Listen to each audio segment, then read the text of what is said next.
আসসালামু আলাইকুম। আমাদের বিজনেসের ক্ষেত্রে যদি মাল্টিপল ব্রাঞ্চ থাকে বা অনেকগুলো ব্রাঞ্চ আমরা ম্যানেজ করতে চাই, সেটা কিভাবে করতে পারবো? সেই প্রসেসটা হচ্ছে আমরা এই ভিডিও থেকে দেখব। তো সর্বপ্রথম হচ্ছে আমরা আমাদের বণিকের যে ড্যাশবোর্ড আছে, বণিকের ড্যাশবোর্ডে লগইন করব। সো লগইন করার পরে আমাদের এখান থেকে চলে আসতে হবে সেটিংস অপশনে। অ্যান্ড সেটিংস এ আসার পরে এখান থেকে আমরা ব্রাঞ্চ ম্যানেজমেন্ট নামে যে অপশনটা এখানে আসবো।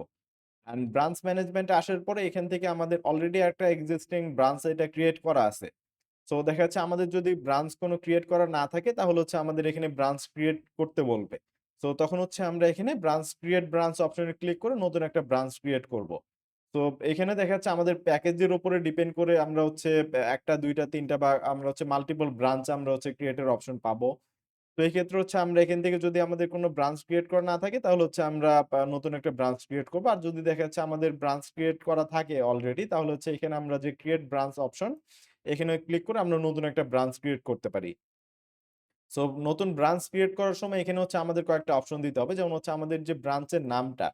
তো এটা হচ্ছে কোন ব্রাঞ্চ হবে ঢাকা ব্রাঞ্চ নাকি চিটাগং ব্রাঞ্চ অথবা হচ্ছে আমাদের কুমিল্লা বা যেকোনো হচ্ছে আমাদের ব্রাঞ্চের নাম যেটা সেটা হচ্ছে আমরা এখানে দিতে পারি। দেন এখান থেকে আমাদের ফোন নাম্বারটা এড করতে হবে ব্রাঞ্চের।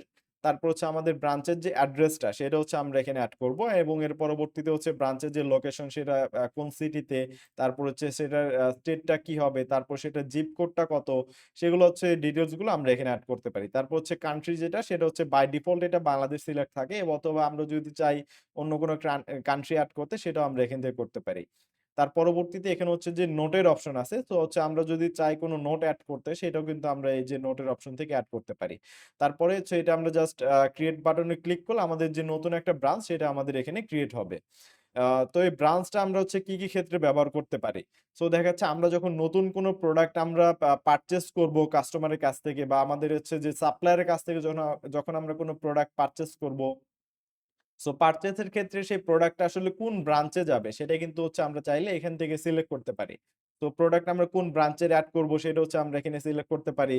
তারপরে দেখা যাচ্ছে আমরা যখন কোন কুরিয়ার আমরা এখানে এড করব, কুরিয়ারের যে delivery partner, so delivery partner add করার সময় কিন্তু আমরা এখান থেকে ব্রাঞ্চ সিলেক্ট করতে পারি যে আমাদের হচ্ছে কোন ব্রাঞ্চ থেকে আমাদের এই কুরিয়ারটা ম্যানেজ হবে।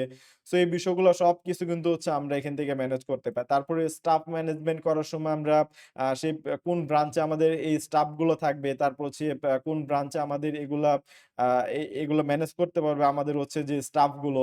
সো এই প্রত্যেকটা বিষয় কিন্তু হচ্ছে আমরা যখন ম্যানেজ করতে যাবো তখন কিন্তু আমাদের যে ব্রাঞ্চ ম্যানেজমেন্ট এর যে অপশনটা, সো এখান থেকে আমরা মাল্টিপল ব্রাঞ্চ ক্রিয়েট করে আমরা সেখান থেকে সেই ব্রাঞ্চে আমরা স্টাফ অ্যাসাইন করতে পারি।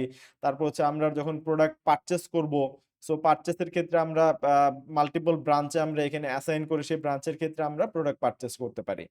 সো যে ব্রাঞ্চ ম্যানেজমেন্টের যে প্রসেসটা সেটা হচ্ছে আপনারা এইভাবে করতে পারেন। আপনারা দেখা যাচ্ছে মাল্টিপল ব্রাঞ্চ থাকলে সেই মাল্টিপল ব্রাঞ্চের ক্ষেত্রে আপনারা এখান থেকে নতুন ব্রাঞ্চ ক্রিয়েট করে আপনারা সেখানে স্টাফ ম্যানেজমেন্ট, প্রোডাক্ট ম্যানেজমেন্ট, তারপর হচ্ছে অর্ডার ম্যানেজমেন্ট এই বিষয়গুলো হচ্ছে আপনারা এভাবে করতে পারেন। তো এটা কিন্তু হচ্ছে আপনাদের প্যাকেজের উপরে ডিপেন্ড করে মাল্টিপল ব্রাঞ্চ ক্রিয়েটের অপশন থাকবে।